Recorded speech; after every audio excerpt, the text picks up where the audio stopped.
মক্কার আবু জেহেল বলছে উনি কি নবী না জাদুঘর, আমি একটু ট্রাই করে দেখি।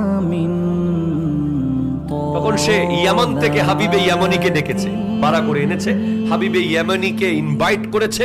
উনি বলতে পারতেন হাবিবে ইয়ামানি কে জাদুঘর কে জাদুঘর না, এই পরীক্ষা উনি করতে পারতেন।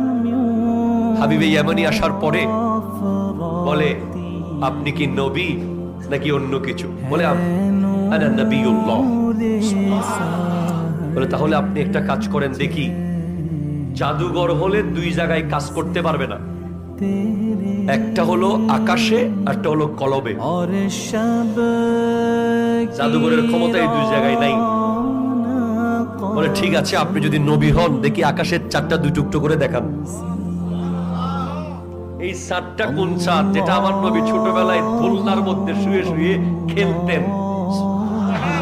चांद झुकता था जिधर उंगली उठाते महद में क्या है चलता था इशारों पर खिलौना नूर का।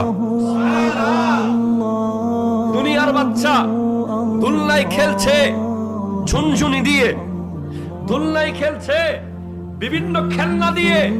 আমার নবী তো জন্মের আগেই বাপ হারিয়েছেন, 6 বছর বয়সে মা হারিয়েছেন। আমার নবীকে কে খেলনা কিনে দেবে? আমার আল্লাহ বলেন হাবিব, আপনার বাজারের দোকানের খেলনা না থাকলেও আমি আল্লাহর বানানো চাঁদ হবে আপনার খেলনা। আমার নবী যখন দোলনার মধ্যে শুয়ে শুয়ে এভাবে আঙ্গুল নাড়তেন, যেদিকে আঙ্গুল নাড়তেন চাঁদ সেদিকে চলে যেত, দোলনা যেদিকে যেত চাঁদ সেদিকে চলে যেত। তো আমার নবী চাঁদের দিকে আঙ্গুল তুললেন। হাবিবে ইয়ামানি বলছে আকাশে আপনার ক্ষমতা দেখান, যদি আপনি নবী হন দেখি চাঁদ দুটুকরো করেন। ফাশাক্কাল কামার, আল্লাহু আকবার জোরে বলেন। চাঁদ দুটুকরো হয়ে গেছে।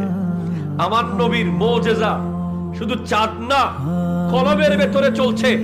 হাবিবে ইয়ামানি বলে আপনি যদি নবী হন আমার কলবে কি চলতেছে বলেন।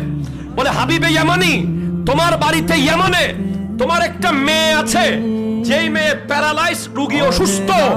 যাও দেখো তোমার মেয়ে সুস্থ হয়ে গেছে, মুসলমানও হয়ে গেছে।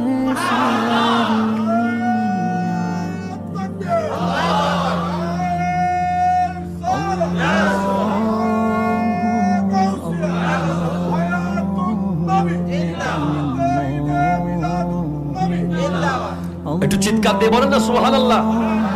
হাবিবে ইয়ামানি আবু জেহেলকে বলে কথা পরে কমু, আগে যাই। যেই মেয়ে বিছানা থেকে উঠতে পারে না সেই মেয়ে কেমনে সুস্থ হইল দেখি।